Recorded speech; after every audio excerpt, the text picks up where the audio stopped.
इस कार्यक्रम के पुण्यार्चक हैं वंडर सीमेंट, फर्क नजर आएगा। भगवान पार्श्वनाथ धाम ट्रस्ट। भगवान पार्श्वनाथ धाम ट्रस्ट के अंतर्गत बनने वाले माता पद्मावती के मंदिर के भव्य निर्माण में अपनी चंचला लक्ष्मी का उपयोग कर महान पुण्य का अर्जन करें।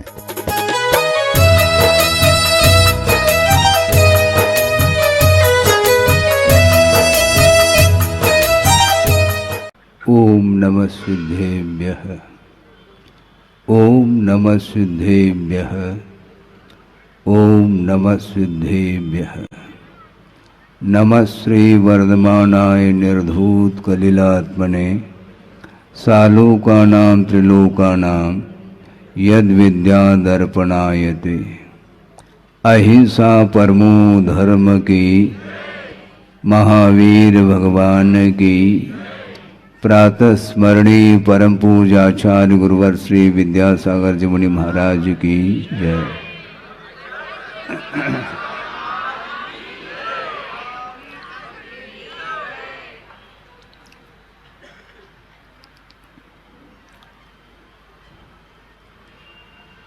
शेरडाला का स्वाध्याय शायद आप लोग प्रतिदिन करते होंगे। उसमें एक प्रसंग जो आपके सामने रख रहा हूँ कि पुण्य पाप फलमाए, हरक विल को मत भाई। यह पुद्गल पर जाए, उपज बिन से थिर नाही।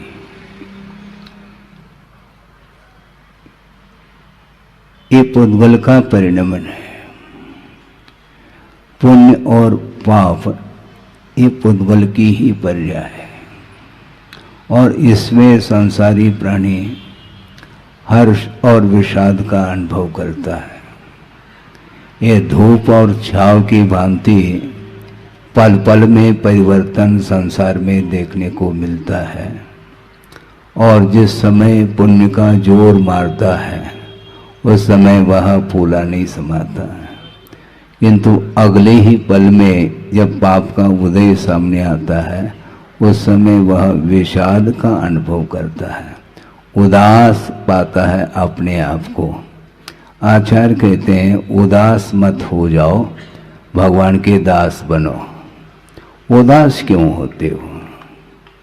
दास बनना सीखो। जो व्यक्ति भगवान का भक्त बनेगा वह कभी उदास का अनुभव नहीं कर सकता। यह विश्वास का विषय है। यह पौद्गलिक परिणमन कर्म का उदय समय समय पर परिवर्तन को लेकर के आता है और वह सारा सारा फल अपने ही द्वारा किया हुआ वह कृत्य का परिणाम है। रिजल्ट सामने आता है तो इतिहास भी सामने आता है। इतिहास के बिना वह परिणाम आता नहीं है। न जाने अतीत भव में कितनी बार इस संसारी प्राणी ने भिन्न भिन्न प्रसंगों पर भिन्न भिन्न परिणाम किए हैं और उसका फल पाने के लिए उसे विभिन्न गतियों में जाना पड़ता है। जाना कोई नहीं जाता चाहता, किंतु जाना तो पड़ेगा, क्योंकि कृत्य किया है तो फल तो भोगना ही पड़ता है। कर्म कोई अन्य व्यक्ति करे और उसका फल कोई दूसरा पाए, ऐसा होता नहीं है। इसलिए करते समय होश हवास के साथ कार्य करना चाहिए। कल चर्चा चल रही थी अज्ञात भाव को लेकर के, उसको आपके सामने रखना चाहता हूँ। आमतौर से अज्ञात का अर्थ ये जानने में आता है कि मुझे ज्ञात नहीं जिसका नाम अज्ञात, जबकि यह लक्षण अज्ञात का नहीं है। आगमकारों ने अज्ञात का जो स्वरूप बताया वह विचित्र स्वरूप सामने आता है। अज्ञात का अर्थ मुझे ज्ञात नहीं, ऐसा अर्थ नहीं, किंतु उन्मत्तता के कारण, प्रमाद के कारण बिना सोच विचार किए जो प्रवृत्ति की जाती है उसका नाम अज्ञात कहा है। संसारी प्राणी विषयों में जब डूबता है उस समय उसको होश हवास नहीं रहता, इसको बोलते हैं अज्ञात। जब राग सामने दिखाई पड़ता है तो वह झूम जाता है, जबकि वीतरागी प्रतिमा के सामने उसको झूमना चाहिए। वीतराग मुद्रा का जब दर्शन करता है, जो आस्थावान व्यक्ति होता है उसका मन वहां से हटता नहीं। और आप लोग बोलते हैं भक्तामर में भी क्या पढ़ते हैं? दृष्ट्वा भवंत मणिमेश विलोकनीयम नान्यत्र तोष मुपयात जनस्य चक्षु। आगे तो ये उदाहरण दिया है, वो बाद की बात है। अनिमेशम भवंतम दृष्ट्वा, हे भगवान आप अपलक देखने योग्य हैं और आपको देख करके अब मेरी आंखें अन्य वस्तुओं में संतोष का अनुभव नहीं करती। एक कहना है, किंतु प्रैक्टिकली लाइफ में देखेंगे तो बहुत कठिनाई महसूस होती है। साक्षात प्रभु का दर्शन करने की उपरांत भी क्षायिक सम्यक दृष्टि चक्री वह घर लौट रहा है। भगवान ने भेजा था उनको, बोलो। भगवान न किसी को भेजते हैं न बुलाते हैं, किंतु भगवान के प्रति जिसकी आस्था होती है वह दूर भी क्यों न हो वह आ जाता है। और सभा में भी काफी दूर दूर से आए हैं, उनके लिए भी हमारा संकेत यही है। कोई बॉम्बे से, कोई दिल्ली से, कोई आगरा से, अन्य महानगरियों से आए हैं। निमंत्रण किसने दिया? भगवान ने दिया क्या? न भगवान दे सकते हैं, न भगवान के अनुयायी श्रवण दे सकता है। इसके उपरांत भी जिसकी रुचि धर्म के प्रति होती है, वह कितने ही वह दूर क्यों न हो, वह पुरुषार्थ करके एक बार धर्म श्रवण करने का अथवा दर्शन करने का भाव उसके अंदर आता है। तो मैं ये कह रहा हूं, कौन भेज रहा है चक्री को? दृष्ट्वा भवंतम अनिवेशनीयम, अनिमेष देखने योग्य प्रभु का दर्शन करने के बाद भी वह घर का आकर्षण क्यों नहीं छूट रहा है? बहुत बड़ा प्रश्न है ये। लगता ऐसा है कि प्रभु से भी कोई प्रभावक वस्तु है जिसके पास वह लौट करके जा रहा है। ये विडंबना है। इसी को बोलते मोह कर्म का जबरदस्त प्रभाव रहता है।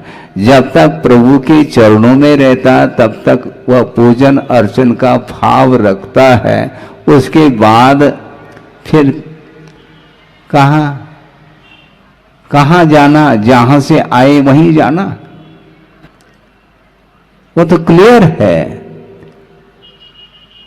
रिटर्न टिकट भी साथ में ही रहता है।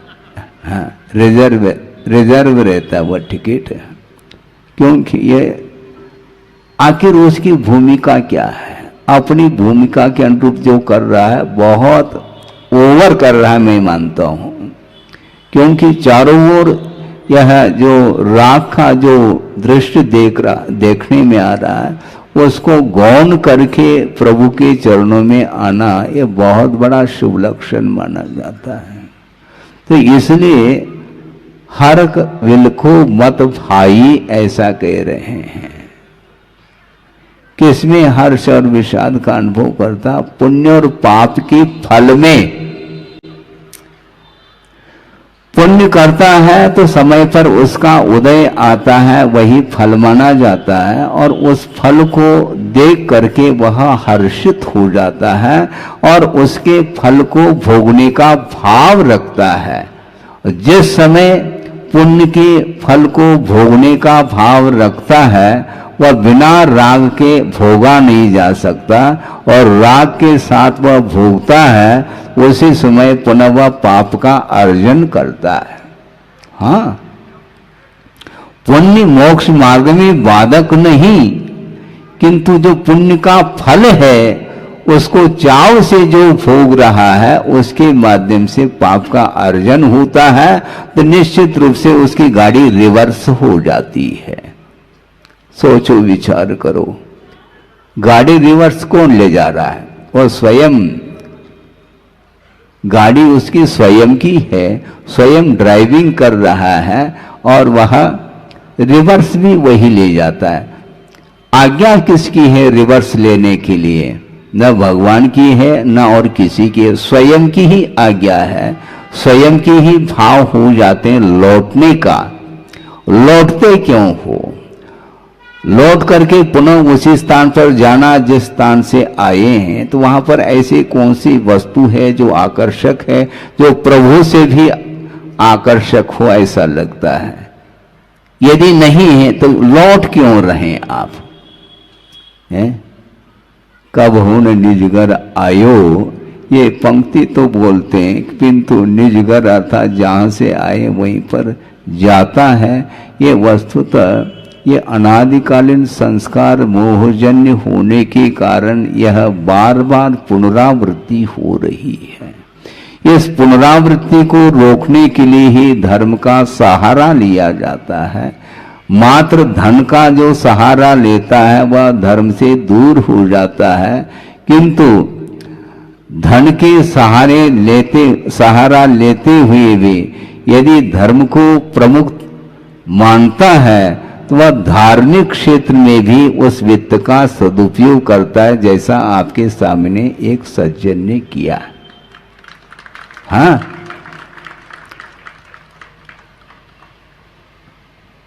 आगमकार ये कहना चाहते हैं, उस व्यक्ति की भी प्रशंसा करनी चाहिए जो धर्म का पक्ष लेकर के वह अर्जित जो पुण्य है, वित्त है, उसका सदुपयोग करने के लिए खड़ा है। उसकी मुक्त कंठ से प्रशंसा कर लेनी चाहिए। इसलिए कर लेनी चाहिए क्योंकि उसके माध्यम से धर्म की साधना हो रही है। एक व्यक्ति के माध्यम से यदि हजारों व्यक्ति धर्म साधना कर रहे हैं, वह सारा का श्रेय किसको जाएगा? जो पुण्यार्जक होता है उसको जाता है, क्योंकि उदारता के साथ, क्योंकि उस वित्त का जो अर्जन किया था वह भी पुण्य के माध्यम से ही वह अर्जित हुआ है वह वित्त, किंतु साथ से पुण्य का उदय होता है, तब कहीं जाकर के उसका सदुपयोग करने का भी भाव जागृत होता है। दुनिया में अरबपति खरबपति बहुत सारे होंगे, किंतु वो सारा वित्त का जो अर्जन उन्होंने किया है वह किसके लिए किया है?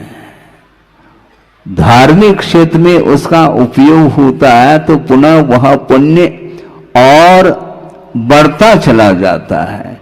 इसलिए पुण्य मोक्ष मार्ग में बाधक नहीं, किंतु पुण्य का जो फल है वह बाधक सिद्ध होता है। इसलिए समय रहते उसका सदुपयोग यदि करेंगे और निरंतर साथ से पुण्य का अर्जन वह करता ही चला जाता है।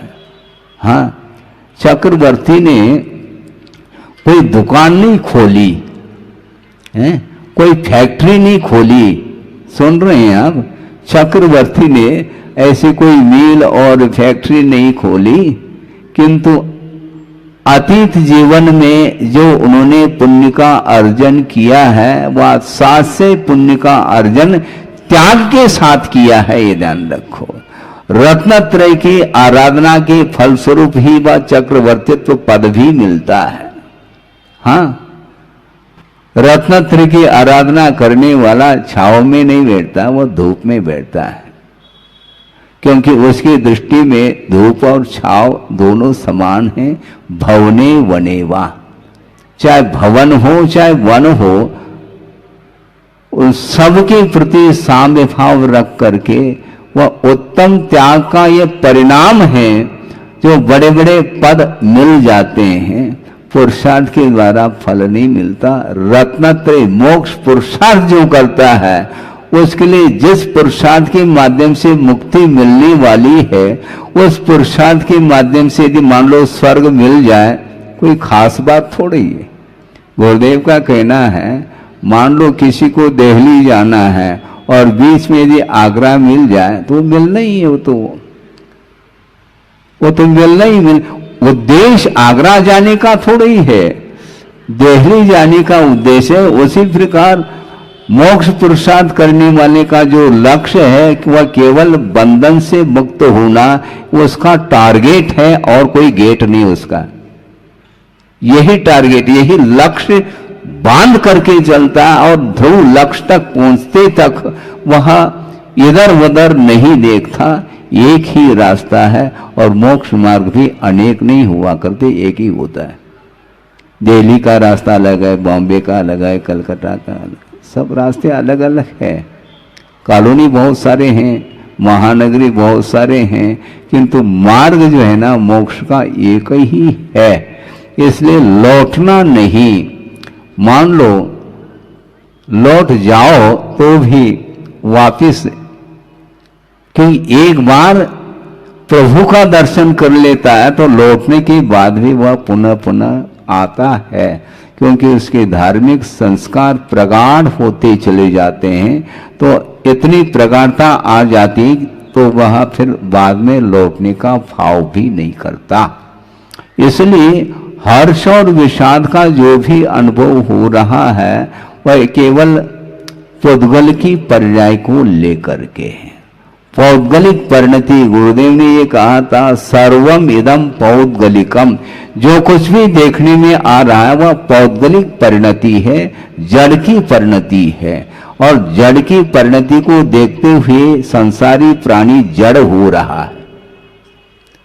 चेतन होकर के भी जड़ से प्रभावित होना ये ठीक नहीं, जबकि चेतन से जड़ प्रभावित नहीं होता। जड़ कभी भी ये नहीं कहता मुझे देखो, जड़ ये नहीं कहता कि मुझे सूंघो, मुझे सुनो, मुझे चखो। कौन चख रहा है? चखने की भावना किसके अंदर हो रही है, देखने की भावना किसके अंदर हो रही है, सुनने की भावना किसके अंदर हो रही है। जो चैतन्य तत्व है उसी के भीतर ये परिणाम होते हैं। इसलिए पापमय परिणाम और पुण्यमय परिणाम का यदि कोई आधार है तो वह जीव ही है। इसलिए अपने को बहुत सावधानी के साथ चलना है। और जगत में आप रहते हैं किंतु जगत रहो कह रहे हैं। जहां आप रहना चाहते हैं उसके लिए वह सहयोग दे रहा है। हाँ, कठिन बहुत काम है। इसलिए अब सोचो विचारो, कहाँ तो अवधि ज्ञानी है, कहाँ क्षायिक सम्यक दृष्टि है। उसी भोग से मुक्त होने वाला वह चक्री अभी भी वह घर जो लौट रहा है, उस लौटाने में कारण उसके स्वयं के ही मोहजन्य परिणाम है, दूसरे का इसमें कोई हाथ नहीं है। कोई व्यक्ति कह सकता है कि महाराज हमारी कोई इच्छा नहीं थी और घर वालों ने जबरदस्ती कर ली, काय के लिए? शादी के लिए। वो जबरदस्ती कैसे कर सकते हैं आपके लिए? स्वयं की इच्छा यदि नहीं है तो भगवान भी बाध्य नहीं कर सकेंगे, आपको ये ध्यान रखो। स्वयं की इच्छा के ऊपर ही वह संसार चल रहा है। संसार का निर्माता कोई दूसरा नहीं और कोई ईश्वर विशेष व्यक्तित्व को लेकर के हो जिसने इस सृष्टि की रचना की है। इस प्रकार की परिकल्पना हो सकती है दुनिया में, किंतु इस संसार का निर्माण प्रत्येक जीव अपने निर्माण का कर्ता स्वयं है। स्वयं जाल में जा रहा है और दूसरे को कहता है ये फंसा रहे हैं हमें। अच्छा, ये काय को फंसाते हैं? नहीं फंसा सकते। स्वयं की यदि इच्छा नहीं है दूसरा बाध्य नहीं कर सकता। स्वयं की यदि मान लो 1% भी इच्छा है, वह जाल में आ जाएगा। हाँ। आप कितने भी डेकोरेट कर लो, उसकी इच्छा नहीं मान लो तो सामने से निकल जाता है, उस दुकान की ओर देखता नहीं है। अभी शहर में ही चातुर्मास हो रहा था लाडगंज में, और जब मंदिर की ओर चले जाते हैं तो वहां पर दोनों ओर खोवा मंडी है।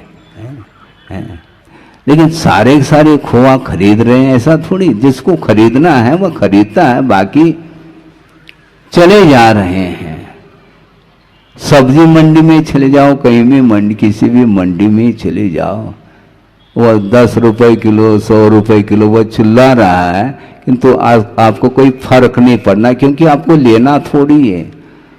तो जिसको लेना है वहां पर रुक जाता है, जिसको नहीं लेना है तो वह देखता तक नहीं है, क्योंकि उसका लक्ष्य अलग है। उसी प्रकार लक्ष्य के ऊपर ये सारा सारा निर्धारित है। आपका क्या लक्ष्य है, कोई पूछेंगे तो आप क्या बताएंगे? बोलो। हाँ, वो कह रहे हैं, वो बोल भी नहीं पा रहे हैं, यूं कह रहे हैं वो।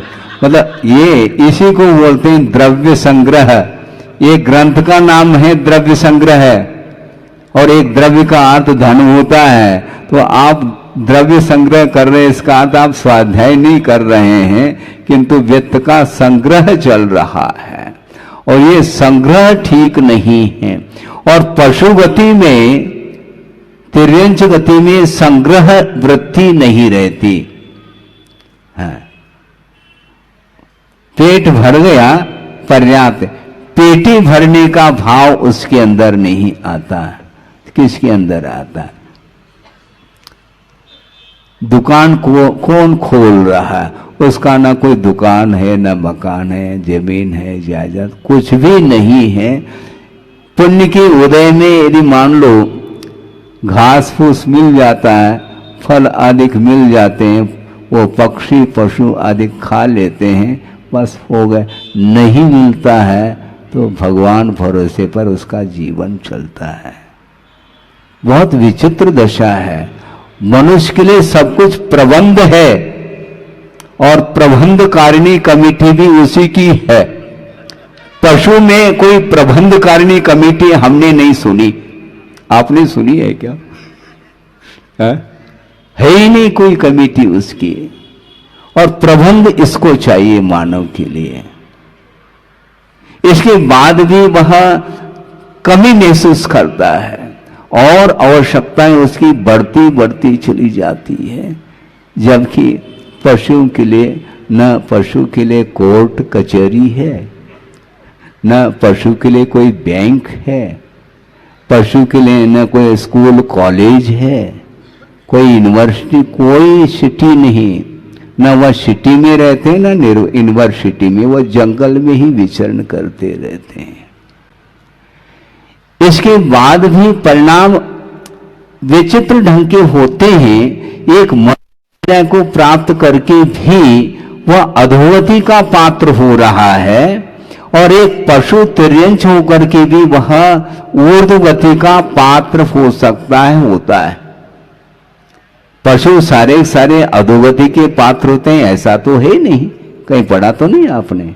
आगम में ये उल्लेख है, वह पशु होकर के भी वह आत्मकल्याण का भाव रखता है, और सम्यक दर्शन को भी प्राप्त कर लेता है। धर्म श्रवण के माध्यम से वह धर्म श्रवण करके सम्यक को उत्पन्न करता है। उसके अंदर सच्चे देवगुरु शास्त्र के प्रति श्रद्धा का भाव जागृत होता है, और उसके फल स्वरूप वह देवमायु का बंद करके स्वर्ग में चला जाता है। और इधर मनुष्य पर्याय को प्राप्त करके भी यदि अत्यासक्ति के साथ अवसान को प्राप्त होता है तो वह अधोगति का पात्र होता है, ऐसा कहा है। इसलिए अब सोचो, विनाश और विकास किसके ऊपर निर्धारित? अपने ही परिणाम के ऊपर निर्धारित है। सोचो, विचार करो। समंत भद्र स्वामी ने किसी मानव का दृष्टांत नहीं दिया, पूजा के क्षेत्र में किसका उदाहरण पढ़ने को मिलता है? एक छोटा सा मेंढक है? मिलता है। अरहत चरण सपर्या इस प्रकार कहा है। सोचो, समोचरण के दर्शन के लिए सारे लोग पूजन सामग्री लेकर के जा रहे हैं पूजन अर्चन करने के लिए, और वह सैनिक भी हाथी पर सवार हुआ है और वो भी जा रहा है, और वह छोटा सा वह मेंढक, वो क्या किया उसने? एकेन कुसुमेन राजगृहे, एक फूल की पंखुड़ी को वह अपने मुख में दबा करके वह जा रहा है प्रभु के दर्शन के लिए।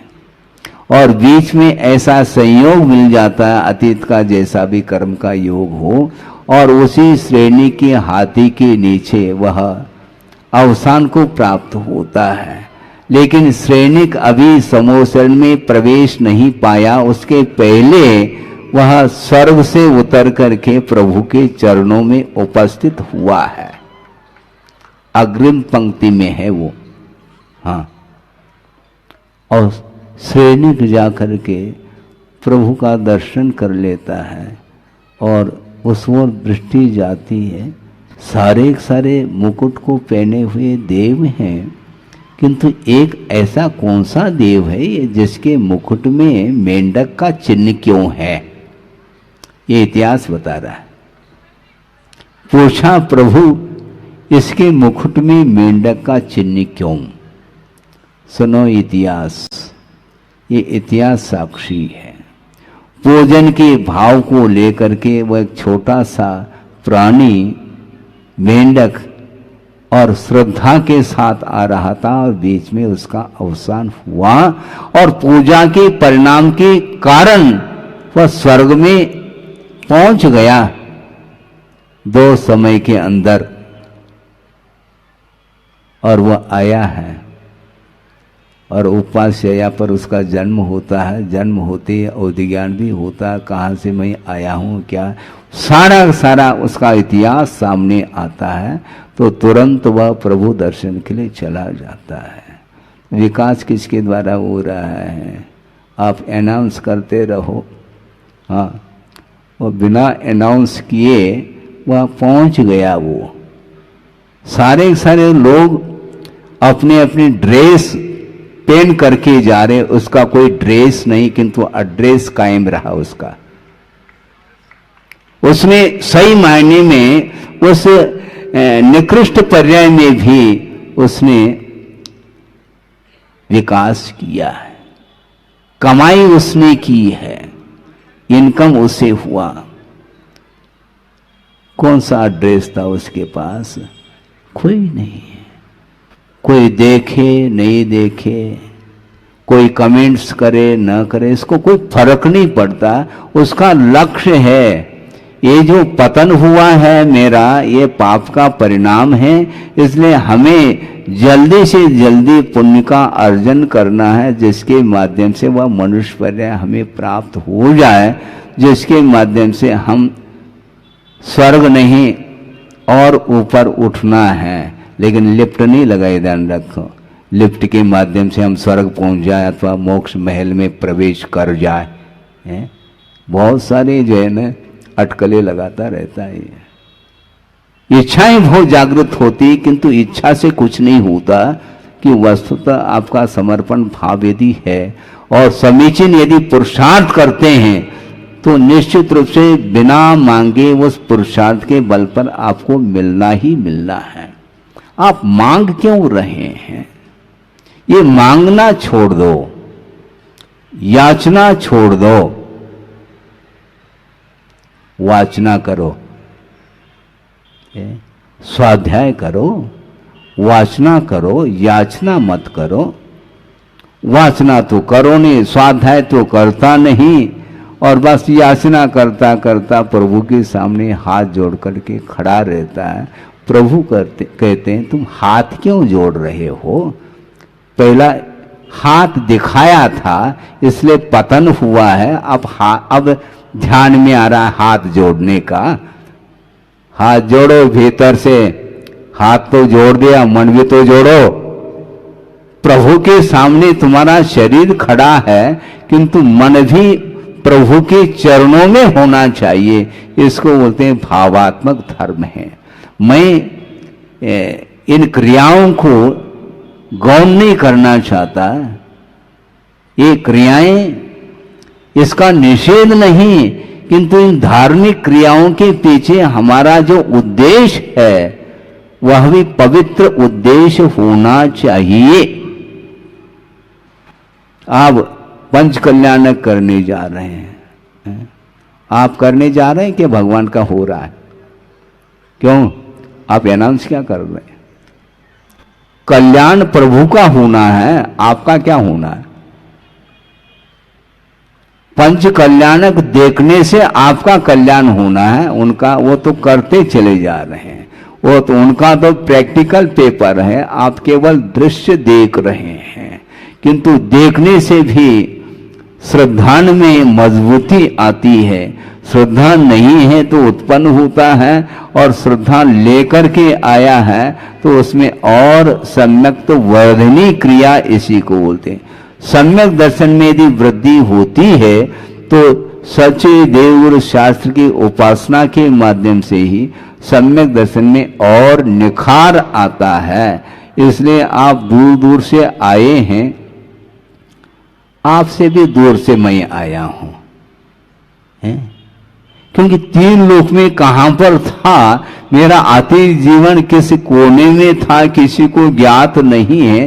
तो आपसे भी मैं दूर से आ रहा हूं, किंतु प्रभु के चरणों में निकट पहुंचने के उपरांत हमारा संसार भी समाप्त हो सकता है, होता है।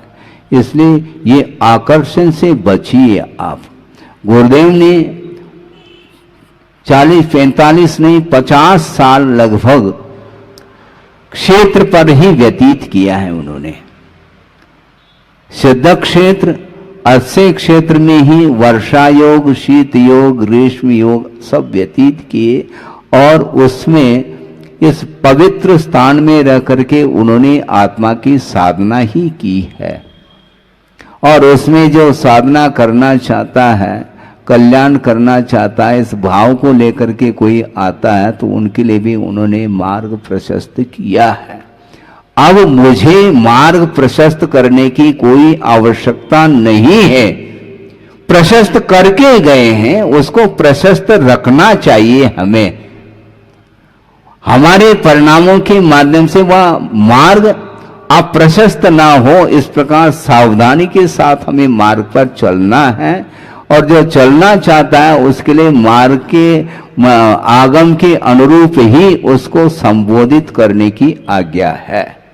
हाँ, ऑनलाइन नहीं, बाईपास नहीं, बाईपास में तो बाईपास होता है। हाँ, राजमार्ग बिल्कुल इधर उधर पगडंडी नहीं, राजमार्ग एक ही मार्ग है, मोक्ष मार्ग, उस पर चलना है। और जो भीतर से चलता है तो उसके लिए अब ज्यादा देरी नहीं, बहुत अत्यल्प काल में अपने लक्ष्य को वह पूर्ण कर सकता है। आपका समय हो गया है, लगभग आधा घंटा 40 मिनट हो गया, ठीक है ना? अब है क्या? और तो कहेंगे महाराज आप बंद मत करो। अरे बंद करना बंद करो तो अपने आप उपदेश की आवश्यकता नहीं पड़ेगी। 15 मिनट भी 10 मिनट भी यदि मान लो आगम के अनुरूप आप स्वाध्याय आदि करते हैं तो उसका फल तो सामने आता है।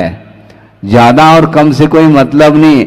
हम इन दिनों में चर्चा का विषय बनाते हैं, किसी के पास सम्यक दर्शन है तो उसके पास सम्यक ज्ञान भी है, फिर तनाव नहीं आना चाहिए उनके पास ज्यादा है हमारे पास कम है।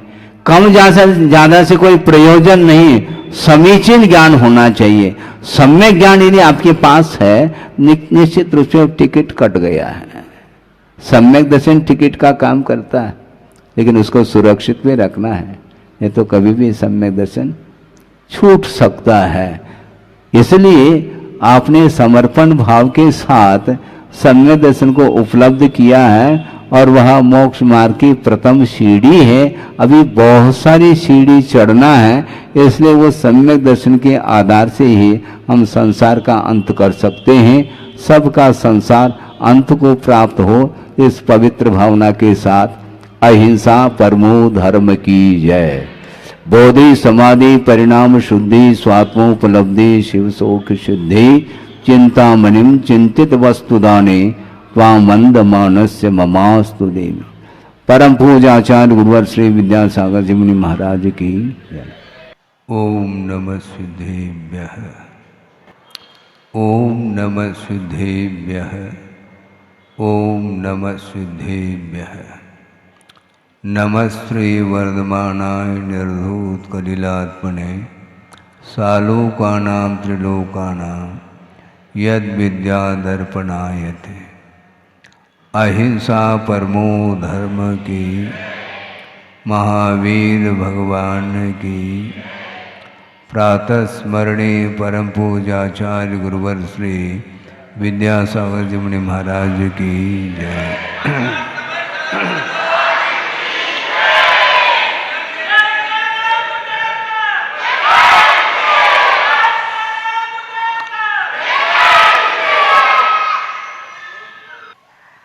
धर्म के सहारे से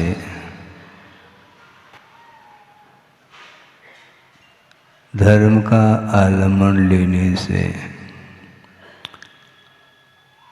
आत्मा की उन्नति होती है, यह श्रद्धान का विषय बनता है।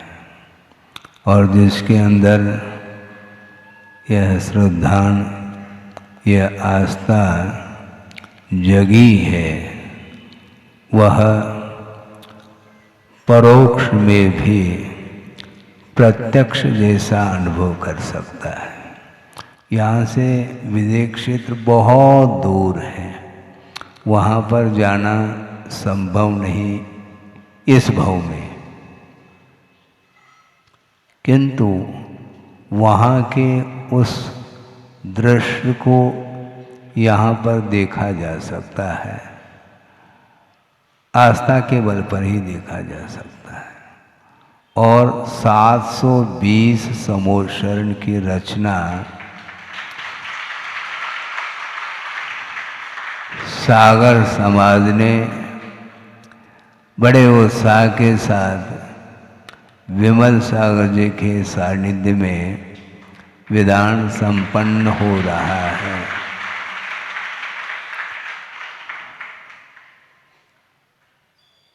जब हम आस्था के बल पर विदेह क्षेत्र को भी साक्षात हम पर यहाँ पर बैठे बैठे आस्था के बल पर अवलोकन कर सकते हैं।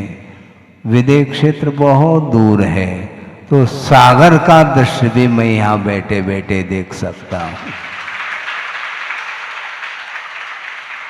बार बार सागर समाज के लोग आकर के निवेदन करते हैं, निवेदन को सुनने में कोई बाधा तो है नहीं, लेकिन उसका आनंद आप लोग लूट रहे हैं, लेकिन उससे भी ज़्यादा आनंद मुझे आ रहा है, ध्यान रखो। आनंद जो आता है वह बिना आस्था के संभव ही नहीं।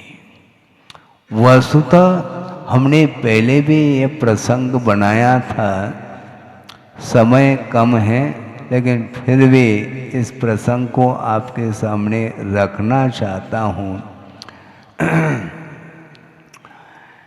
कि मोक्ष मार्ग में सुख है कि नहीं। बहुत बड़ा प्रश्न है, आपका क्या मन है? तो हमें पूछना चाहते हैं कि मंजिल में सुख मिलता है क्या मार्ग में? मोक्ष में सुख है कि मोक्ष मार्ग में? सुनो तो, इसीलिए तो हम कहना चाह रहे हैं, क्योंकि दो ही प्रकार का सुख होता है।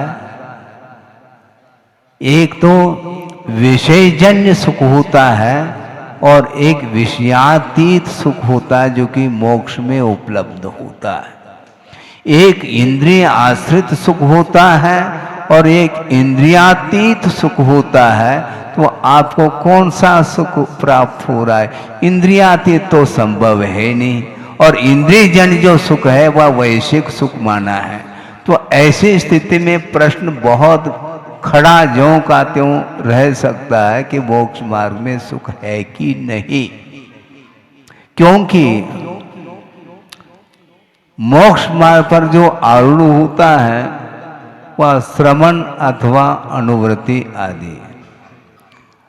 अब श्रवण को लेकर के आपके सामने रख रहा हूं। वो श्रवण के पास एक टका नहीं है, सब छोड़ दिया, परिवार को छोड़ दी, बदन पर जो वस्त्र थे उसको भी उतार दिया, 10 प्रकार के जो बाह्य परिग्रह है उसका विमोचन कर लिया। अब विषयजन्य सुख तो उनको मिलना है ही नहीं, क्योंकि पांचों इंद्रियों के ऊपर उन्होंने विजय प्राप्त कर लिया। अब इंद्रियजन्य सुख तो उनको मिलना है नहीं और मोक्ष सुख है नहीं वर्तमान में मार्ग में। तो ऐसी स्थिति में प्रश्न ये उठता है कि मोक्ष मार्ग में सुख है कि नहीं है, तो किस आधार से कह रहे हैं आप? वह जो मोक्ष मार्ग में सुख है वह वस्तुतः आस्था जन्य सुख है, ऐसा इसका आशय है। आस्थागत ही सुख है। जिसके अंदर आस्था नहीं है वह श्रवण भी बन जाए तो भी उसको सुख मिलने वाला नहीं है। जनलिंग धारण करने के उपरांत भी जिस श्रवण के अंदर यदि वह आस्था नहीं है, सम्यक दर्शन उपलब्ध नहीं है, तो वह मोक्ष मार्ग में कुछ भी उसको आनंद नहीं आने वाला है। और आनंद यदि आता है तो आस्थागत आनंद आता है, वह आस्थागत सुख माना गया है, जो कि वह काष्ठागत सुख के लिए कारण बनता है। काष्ठागत का अर्थ क्या?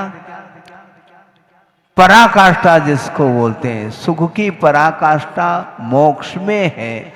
अनंत चतुष्टय के जो धनी होते हैं, अनंत परमेष्ठी अथवा सिद्ध परमेष्ठी, उन्हें अनंत सुख का अनुभव होता है और उसके प्रति जिसकी आस्था है वह यहाँ पर आस्था के बल पर वह सुख का अनुभव करता है।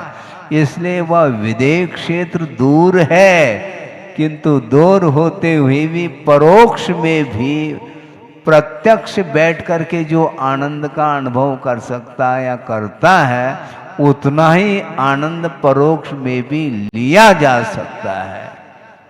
बहुत महत्वपूर्ण बात आपके सामने रख रहा हूं। विदेह क्षेत्र में जहां पर समोचरण की रचना हुई है, विद्यमान 20 तीर्थंकर वहां पर हैं और सौधर्मेंद्र समय समय पर वहां पर विक्रिया के माध्यम से कल्याणक मनाने के लिए उपस्थित होता है। ये ध्यान रखो, उसके पास भी सम्यक दर्शन है और साक्षात प्रभु का वह दर्शन कर रहा है। इसके बावजूद भी उससे भी अनंत गुना सुख का अनुभव श्रवण को होता है, जो कि प्रभु के परोक्ष में भी उसको आनंद आ रहा है। देव सौधर्मेंद्र आदि साक्षात प्रभु का दर्शन कर रहे हैं, पूजन अर्चन कर रहे हैं, कल्याणक में वो उपस्थित हुआ है सपरिवार। इसके बाद भी सम्यक दर्शन को उपलब्ध करना ये अलग वस्तु, किंतु संयम के साथ जो आनंद का अनुभव होता है, सुख का अनुभव होता है, वह अलग वस्तु, ऐसा कहा है। तो मुकुट सौधर्मेंद्र मुकुट लगा करके आया। हाँ ठीक, लगा करके आओ। श्रमण के पास कोई मुकुट नहीं है, लेकिन मुकुट से कम नहीं उसके पास, ये ध्यान रखो। उसके पास मुकुट है तो श्रमण के चरणों में वह नतमस्तक क्यों हो रहा है, ये प्रश्न है। हाँ, चक्रवर्ती इंद्र ये सारे सारे श्रवण के चरणों में नतमस्तक इसलिए होते हैं क्योंकि संयम के बिना मुक्ति संभव नहीं है। इसलिए मोक्ष प्राप्त करने के लिए कहीं भी रहो, हाँ, लेकिन घर में नहीं रहो। कहीं भी रहो कहने से महाराज हमारा समर्थन हो रहा है, हम जा रहे हैं सागर।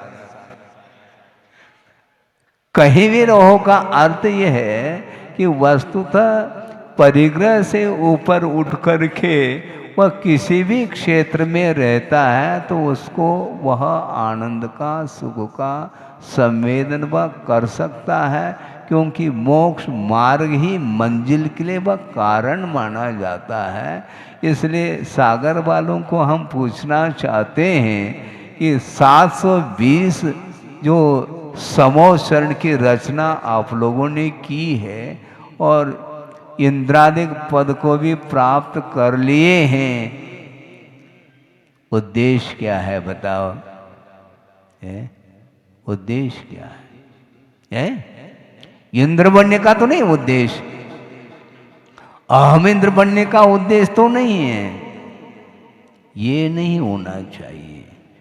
तद्गुण लब्धये अहम वंदे, ऐसा कहा। हे भगवान, मैं आपकी आराधना, आपकी उपासना, आपकी अर्चना करने के लिए आपके चरणों में आया तो हूँ, किंतु मेरा उद्देश्य यही है कि भगवान आपने जिस प्रकार साधना के बल पर अनंत गुणों को उपलब्ध कर लिया है, उसी प्रकार आपका ही कहना है भगवान प्रत्येक जीवात्मा में वह प्रभुत्व शक्ति विद्यमान है। इसलिए आस्था के साथ मैं आपके चरणों में इसलिए आया हूँ, और सारे सारे अनंत गुण जो शक्ति के रूप में विद्यमान है उसको उद्घाटित करने का एकमात्र मेरा उद्देश्य है।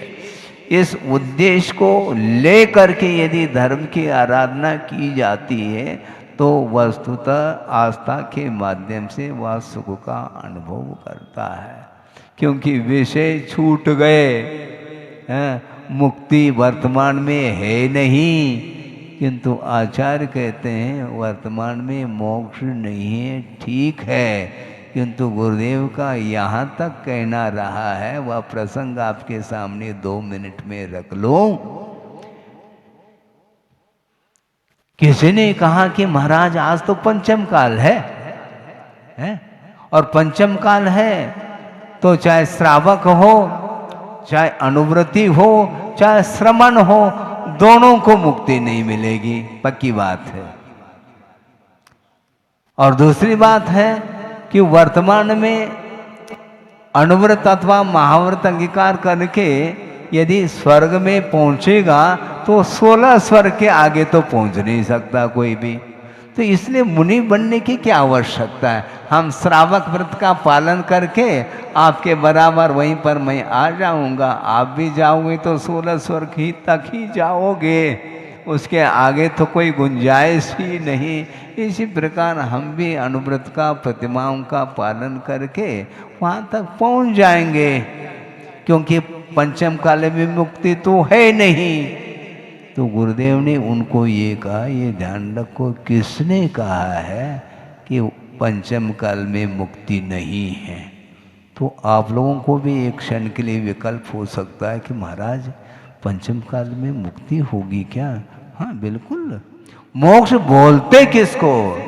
निराकुल भाव का नाम मुक्ति कहा है। इसलिए जो जितने अंश में निराकुल भाव को प्राप्त करता चला जा रहा, उतने अंश में वह मोक्ष का अनुभव कर सकता है। हाँ, लेकिन छोड़ना पड़ेगा। अंश में छोड़ो, किंतु परिग्रह के प्रति जो आसक्ति है, उस आसक्ति को आप कम करते चले जाएंगे धार्मिक अनुष्ठान के माध्यम से, तो उतने अंश में आपके जीवन में निराकुलता आएगी और उतने अंश में आप मोक्ष का अनुभव कर सकते। मोक्ष में और कछु नहीं है, वहाँ पर क्या, वहाँ पर निराकुल भाव है। हाँ, और निराकुल भाव के प्रति आस्था रख करके हम अपने जीवन में अपने शक्ति के अनुरूप निराकुल भाव को प्राप्त करने का पुरुषार्थ करते हैं, तो मोक्ष ये तय है। यहीं पर पंचम काल हो चाहे चतुर्थ काल हो, ये ध्यान रखो, विदेह क्षेत्र में भी वहाँ पर विद्यमान 20 तीर्थंकर हैं, वहाँ पर मोक्ष जाने वाले जा रहे हैं। लेकिन मोक्ष को कौन प्राप्त करता है? देव नहीं कर सकता, मनुष्य ही करता है। और जिस तिथि पर प्रभु को केवल ज्ञान हो गया, जिस तिथि पर किसी को निर्वाण का लाभ हो रहा है, जिस तिथि पर कोई जैनेश्वरी दीक्षा ले रहा है, उसी तिथि पर यदि तीव्र पाप किया है जिसने, उसको नीचे जाना पड़ेगा। ये ध्यान रखो। इससे स्पष्ट है विदेह क्षेत्र से भी रास्ते खुले हुए हैं। नरक जाना चाहो तो नरक जा सकता है, मनुष्य मनुष्य बनना चाहे तो मनुष्य भी बन सकता है, मनुष्य देव पर्याय को प्राप्त करना चाहो तो वो कर सकता है, वो मनुष्य गति से वह तिरंज गति को भी प्राप्त कर सकता है और मनुष्य गति से मुक्त भी हो सकता है। इससे स्पष्ट है क्षेत्र का अपने आप में प्रभाव तो है, किंतु आचार्य कहते हैं क्षेत्र का प्रभाव तब पड़ेगा जब परिणामों में भावों में निर्मलता आएगी। जिसके परिणामों में उज्ज्वलता नहीं है, वह कहीं भी रहे आवे, उसका विकास उसका उत्थान संभव नहीं। इस प्रकार आगम वाक्य है। इसलिए आप जहाँ पर सागर वालों को खास तौर से कहना है, आप जहाँ पर रह करके आनंद का अनुभव कर रहे हो, हम यहीं पर बैठे बैठे, जबलपुर में ही बैठे बैठे, शहर के बीच में बैठे बैठे हम उस दृश्य को देख सकते हैं आस्था के आंखों से। हाँ, हमें चश्मा की आवश्यकता नहीं, पढ़ने के लिए तो चश्मा की आवश्यकता है। चश्मा लगा करके मैं पढ़ता हूँ, किंतु भगवान का यदि मान लो दर्शन करना है तो आंख मेज करके भी भगवान का, तो प्रभु का दर्शन किया जा सकता है। यहाँ बैठे बैठे नंदीश्वर के अकृत्रिम चैतालय के भीतर जो प्रतिमाएं हैं, उत्तुंग प्रतिमाएं, उनका अवलोकन यहाँ बैठे बैठे कर सकते हैं। नहीं कर सकते। विदेह क्षेत्र में भी और स्वर्ग में भी अकृत्रिम चैतन्य अधिक हैं। 500 धनुष की रत्नमयी जो प्रतिमाएं हैं, उनको अनंत बार उनका दर्शन किया है। इसके उपरांत भी विषय से ऊपर नहीं उठ पाया संसारी प्राणी। सोचो, विचार करो। इसका अर्थ मैं ये नहीं कहना चाहता कि अब दर्शन करना बंद करो, बंद नहीं करना। दर्शन करते हुए भी अपने परिणामों को उज्जवल बनाने का पुरुषार्थ करना चाहिए, तब कहीं जा कर के प्रभु के दर्शन करने की सार्थकता शुद्ध होती है। इसलिए बहुत अच्छा आप लोगों ने योजना बनाई कि 720 समोषण, एक समोषण देखने को नहीं मिल रहा है और 720 वहाँ पर तो 20 ही है। कहाँ? विदेश क्षेत्र में वर्तमान में विद्यमान 20 समोषण की रचना, 20 तीर्थंकर, यहाँ पर 720 और 700 और अधिक हो गए हैं। इसको बोलते हैं स्थापना निक्षेप की अपेक्षा से समोषण की रचना करके साक्षात जो इंद्र जिस प्रकार वहाँ पर जा करके कल्याणक मना रहा है, वह भाव निक्षेप के अपेक्षा से मना रहा है, किंतु स्थापना निक्षेप के अपेक्षा से आपके मुकुट में और उनके मुकुट में कोई अंतर नहीं है, ध्यान रखो। मुकुट तो मुकुट है? मुकुट पहनने मात्र से थोड़ी परिणामों में उज्ज्वलता आती है। भाव आपके यदि पवित्र है, वो पवित्र परिणाम ही आपकी उन्नति के लिए कारण है। इसलिए समय समय पर इस प्रकार के धार्मिक अनुष्ठान आपको करते ही रहना चाहिए। वस्तुतः देखा जाए, एक कन्या की शादी, उसके संबंध में आप करोड़ों खर्च कर सकते हो, तो ऐसी स्थिति में उससे भी आप अरबों खर्च कर लो, कम है धार्मिक अनुष्ठान के लिए, क्योंकि उसके माध्यम से कर्म का क्षय होता है, कर्मों की निर्जरा होती है। इसलिए कर्म क्षयार्थम, कर्म के क्षय के लिए यदि देव गुरु शास्त्र की उपासना करते हैं तो अधिक समय लगने वाला नहीं है। बहुत अत्यल्प काल में उसके जीवन में प्रभु बनने का अवसर प्राप्त हो सकता है। हो इस पवित्र भावना के साथ अहिंसा परमो धर्म की जय। बोधि समाधि परिणाम शुद्धि स्वात्मोपलब्धि शिव शोक सिद्धि चिंतामणिम चिंतित वस्तुदाने त्वां वंद मानस्य ममास्तु दे। परम पूजाचार्य गुरुवर श्री विद्यासागर जी मुनि महाराज की जय। इस कार्यक्रम के पुण्यार्चक थे वंडर सीमेंट, फर्क नजर आएगा। भगवान पाशनाथ धाम ट्रस्ट। भगवान पाशनाथ धाम ट्रस्ट के अंतर्गत बनने वाले माता पद्मावती के मंदिर के भव्य निर्माण में अपनी चंचला लक्ष्मी का उपयोग कर महान पुण्य का अर्जन करें।